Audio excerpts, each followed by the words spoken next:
Good evening and welcome to another weekly installment of Educational Psychology Spotlight.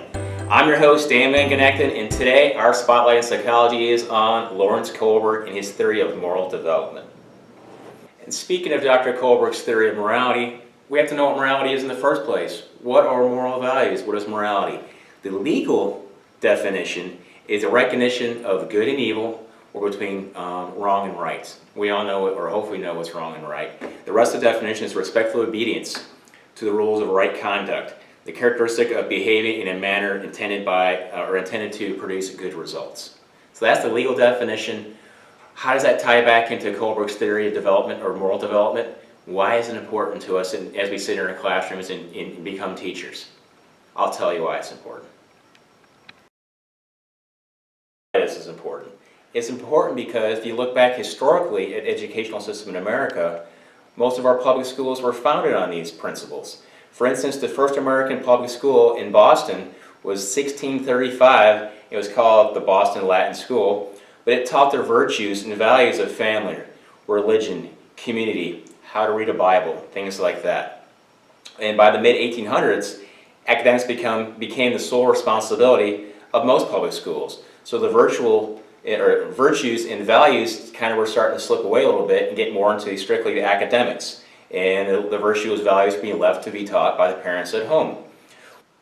And now we're in the late 1800s in the American educational system. There's been a little bit of a shift, again, what they could consider the progressive movement, back towards morality and virtues being taught in school along with academics. A couple of people that kind of streamlined that was James Mark Baldwin and James Dewey, the American philosopher. And the idea was the more individualistic needs of the student as well as academic and bringing back morals into the classroom. Now we fast forward to the 1970s and Lawrence Kolhberg comes along with his theory of moral development. His theory was based on historical context from people like Piaget, American philosopher John Dewey, who was with the progressive fashion or progressive education, and other folks such as James Mark Baldwin that believed that the human beings developed philosophically and psychologically in a progressive fashion. Now that we've looked at a little bit of the historical context of our educational system, let's take a look at now some of the legal ramifications, some of the legal cases that kind of brought morality as well as the educational system kind of into one group. Back in the 1950s, probably the most famous landmark decision ever made was the 1954 Brown versus the Board of Education. This was a Supreme Court ruling to desegregate schools in America. The sad thing about that, and obviously the morality of that, is that not everyone was given the opportunity to go to school based on their skin color, their ethnicity, things of that nature, but the sad thing is it wasn't really implemented into full effect until the late 1970s. It was until the late 70s that we still had schools that were segregated, and especially obviously in the South. And in 2001 we have another example. That was the U.S. Act, the No Child Left Behind. And what that did was it raised the standards for children in education, but there were some moral implications. It possibly unfairly blamed educators, school systems, and students that were not able to advance and achieve those standards like everybody else could based on possibly social, economical issues, race, ethnicity, things of that nature. And then the final one I'd like to talk about is in 2002, it was the Board of Education versus Earls. And this was in the state of Oklahoma, and it was a ruling that came out from the Supreme Court in Oklahoma that was made mandatory drug testing for all participants that want to participate in extracurricular activities or sports in Oklahoma. Now the court upheld that students in these activities it was a privilege to participate in these sports and activities, therefore they should be more liable to participate in random drug testing, whereas other people said it was a moral thing, it was privacy issues, it was invasion of privacy, things like that. Now, all that being said, let's get back to the man of the hour, our man, Dr. Lawrence Kolhberg. Who is he? Why is he famous? Why are we even talking about him? His development of moral values. Well, he was a professor at Harvard for many years. He was most famous for his work in the 70s. A lot of his work was based off of the famous psychologist Piaget, the Swiss psychologist, and also along with our friend, we already talked about John Dewey, the American philosopher, and another man by the name of James Mark Baldwin, All of them believed in the progressive movement, that everything psychologically, philosophically is a progression through life. You typically don't skip stages. But what made Kolhberg stand out was in the 70s, every other psychologist was a behaviorist. We all know B.F. Skinner, we know Pavlov, we know some of these other famous people, and so in the 70s, but historically. But he was one of the first people that was cognitive development. He looked at cognitive development and he said he based all of his work in his theory of moral development on those of others such as Piaget and Dewey and Baldwin. He believed through studies that he was able to demonstrate that people progressed in their moral reasoning through a series of stages, and you can't skip from one stage to the next, so it was all progressive. A really interesting fact about Kolhberg is at the height of his career, when he's a professor in Harvard, he was doing his research in Belize in the early 70s. There he contracted a parasitic infection which led him to a lifetime of illness and depression, eventually leading him to suicide in 1987. So it's kind of interesting to me that a psychologist would consider suicide as an option. I guess dark humor on my part, but it is what it is. Moving right along. Kolhberg identified 3 levels of moral reasoning: pre-conventional, conventional, and post-conventional. Each level is associated with increasingly complex stages of moral development. The first level of moral thinking is that generally found in elementary school. In the first stage of this level, people behave according to social acceptable norms because they are told to do so by some authority figure, for example, a parent or a teacher. This obedience is compelled by the threat of or application of punishment. The second stage of this level is characterized by a view that right behavior means acting in one's own best interests. The second level of moral thinking is that generally found in society, hence the name conventional. The first stage of this level, stage 3, was characterized by an attitude which seeks to do what will gain the approval of others. The second stage is one oriented to abiding by the law and responding to the obligations of duty. The third level of moral thinking is one that Kolhberg felt is not reached by the majority of adults. Its first stage, stage 5, is an understanding of social mutuality and a genuine interest in the welfare of others. The last stage, stage 6, is based on respect for universal principle and the demands of individual conscience. While Kolhberg always believed in the existence of stage 6 and had some nominees for it, he could never get enough subjects to define it, much less observe their longitudinal movement to it. Now that we've learned a little bit about the theory of moral development from Kolhberg, his 3 levels, his 6 stages, and how he categorized each one of those individuals into those categories or those levels, let's talk about the methodology to determine those. What he did was, probably the best way to explain it is, he was more important in the journey, not so the destination. So he was interested, and he would test students, subjects, by using what he considered moral dilemmas. Everybody answers differently based on their backgrounds and their upbringings, I guess, but he wanted to look at how you came up with that answer. Not necessarily if it was right or wrong or what answer you chose, but how you arrived at that answer, at that conclusion.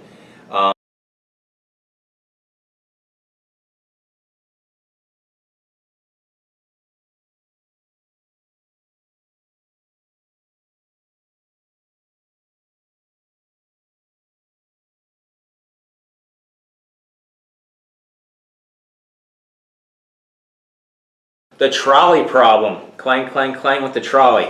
Situation 1. There is a trolley coming down the tracks, and ahead there are 5 people tied to the tracks and unable to move. The trolley will continue coming and will kill the 5 people. There's nothing you can do to rescue the people except that there is a lever. Now if you pull this lever, the train will be directed to another track which has only 1 person tied to it. You have 2 choices. You can A, do nothing, and the 5 people will die a horrible, painful death. Or B, pull the lever and save the 5 people, but that 1 person will die the same horrible death. What do you do? So that's our first dilemma that Kolhberg liked to put to his students. Did you make your choice? Make your choice, and remember, it's not so. I'm not worried about or concerned with the answer. Remember, Kolhberg's big thing was the journey, not the destination. So we want to know how you arrived at what you did in your answer, not necessarily what your answer was. Situation number 2. Excuse me. Dilemma number 2. The baby problem. This is probably my least favorite, and it's kind of disturbing. You, your baby, and your entire townspeople are being chased by the band of bad people who will kill you if they find you. All of you decide to hide in a secret place and are silently waiting for the bad guys to move away. However, you know that your baby will cough, and the band will hear him or her. Then they will find you, your baby, and the townspeople, and kill all of you. So you have two choices. See a pattern here? A, you can kill your baby yourself and save yourself and the entire town. Or B, let your baby cough, get yourself, your baby, and the entire town's people killed. Again, the choice. What do you pick? Not necessarily care so much on why, but how you arrive at the decision, your reasoning behind it. But again, this is one of the critiques of Kolhberg, I guess we could say, is where's the choice 3? Where's that gray area? What if you and your baby left the townspeople alone and went and hid somewhere else by yourself? That's the kind of stuff that's not really discussed by him, so that's one of the things that are critiqued. So how do we do in those moral dilemmas? It's kind of interesting. And for those of you that might even want to use them in your classroom, you can Google balloon dilemmas is a good one, or those moral dilemmas, similar to the baby one, or the hot air balloon, the trolley, and those I think that we discussed a little bit previously. But interesting stuff, and everybody thinks a little bit differently, which makes it really, really interesting, and why I guess Kolhberg studied those in the first place. I can kind of understand it. But speaking of Kolhberg, like every good philosopher, any good psychologist, any scientist, there are those with their merits, but not without their criticisms. So that being said, Kolhberg had quite a few of his own criticisms by others as well. Mainly, one of the main ones was the fact he didn't really take into account that he seemed to think that women were deficient in moral reasoning. I didn't say it, he did. But so the criticism there is that women are not obviously moral deficient in reasoning or in morals, but they think completely differently sometimes. Usually, probably better between us. But the reasoning is different. They think of more of focus on staying connected, interpersonal relationships with others, versus men tend to not obviously do that. Another critique of Kolhberg's theory is the fact that he didn't take into account cultural differences. Western societies and what's acceptable and normal in Western societies is far and away different from other countries, third world nations, things like that, it's acceptable. It's more, or it's individualism here versus there. Things of that nature.